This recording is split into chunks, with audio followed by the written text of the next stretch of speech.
दोस्तों, आचार्य चाणक्य ने अपने नीति शास्त्र में ऐसे 5 गुणों का जिक्र किया है जो व्यक्ति को शादी से पहले अपने पार्टनर में परख लेने चाहिए। इससे आपका शादीशुदा जीवन खुशहाल बना रहता है।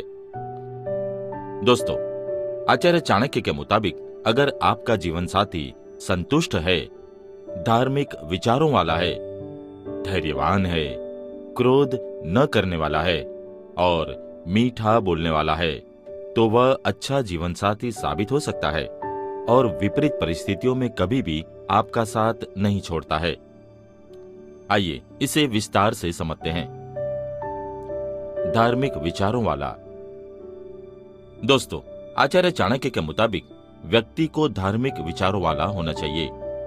ऐसे व्यक्ति की सोच हर परिस्थिति में सकारात्मक होती है और वह सबके लिए अच्छा सोचता है। शादी के बाद अपने पार्टनर का भाग्योदय करने में उसकी अहम भूमिका होती है। संतुष्ट। आचार्य चाणक्य के मुताबिक अगर आपका जीवन साथी संतुष्ट है तो जीवन की विपरीत परिस्थितियों में भी वह आपका साथ कभी नहीं छोड़ता है।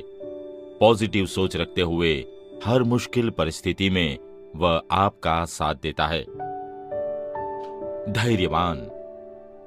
अपने जीवन साथी में यूं तो लोग बहुत से गुण ढूंढते हैं, लेकिन एक गुण जिसका नीति शास्त्र में जिक्र किया गया है वह है धैर्य। आचार्य चाणक्य के अनुसार आपके जीवन साथी को धैर्यवान होना चाहिए। धैर्यवान व्यक्ति प्रतिकूल समय में भी समझदारी दिखाता है और अपने जीवन साथी की मदद करता है।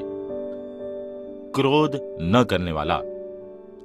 दोस्तों, आचार्य चाणक्य के मुताबिक जीवन साथी ऐसा होना चाहिए जो बिल्कुल भी क्रोध न करे। गुस्सा इंसान के विवेक को हर लेता है, इस वजह से वह सही निर्णय नहीं ले पाता। इसीलिए शादी से पहले जीवन साथी में इस गुण को जरूर परखना चाहिए। मीठा बोलने वाला। आचार्य चाणक्य के अनुसार इंसान हमेशा मीठा बोलने वाला होना चाहिए। मीठा बोलने वाला व्यक्ति सबका मन मोह लेता है। जो व्यक्ति मीठा बोलता है, लक्ष्मी जी का वास उसके घर में हमेशा रहता है।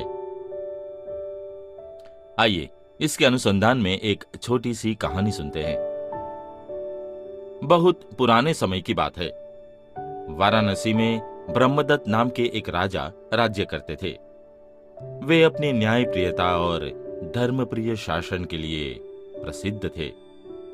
उनके शासनकाल में बोधिसत्व एक ब्राह्मण कुल में उत्पन्न हुए। कुछ बड़े होने पर उन्होंने अनेक धर्मों का ज्ञान प्राप्त किया।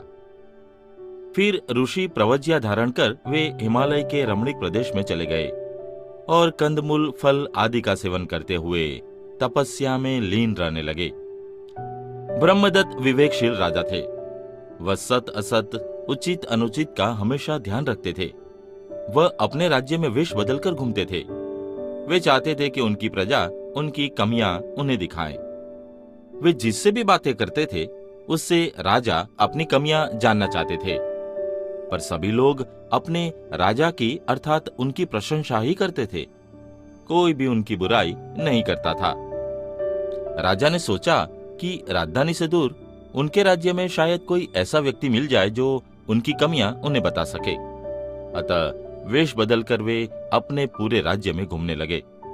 उन्हें हर स्थान पर अपने गुण ही सुनने को मिले, बुराई कहीं भी नहीं सुनाई दी। घूमते घूमते वे जंगलों और दुर्गम पहाड़ों को पार करते हुए हिमालय पर्वत के उस स्थान पर जा पहुंचे जहां बोधिसत्व का आश्रम था। राजा ने बोधिसत्व को श्रद्धापूर्वक प्रणाम किया। बोधिसत्व ने उनका हालचाल पूछा। उसके पश्चात राजा उनके आश्रम में चुपचाप जाकर बैठ गए। बोधिसत्व जंगल से कंदमूल लाकर खाते थे। उन्होंने राजा का सत्कार करते हुए कुछ कंदमूल उन्हें खाने के लिए दिए।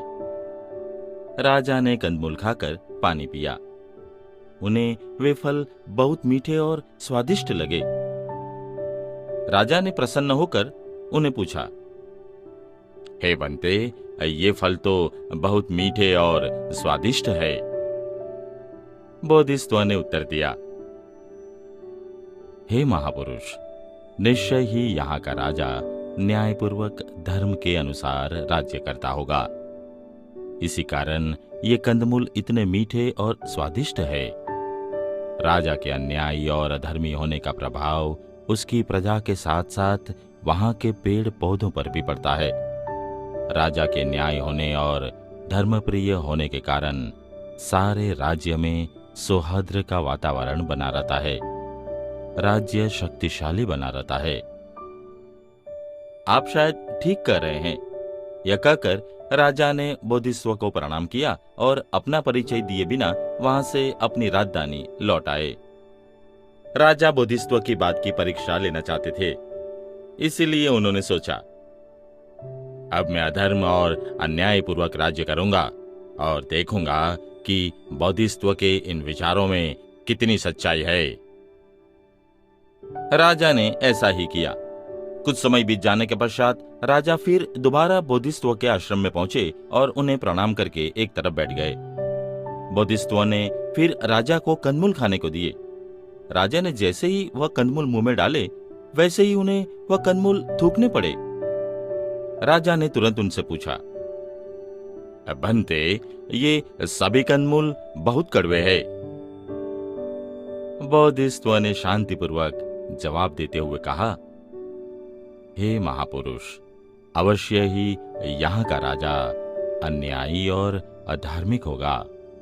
राजा के अधार्मिक और अन्यायी होने पर जंगल के फल फूल तथा अन्य सभी वस्तुएं भी नीरस और कड़वी हो जाती है। यही नहीं, सारा राज्य ओझर हित हो जाता है।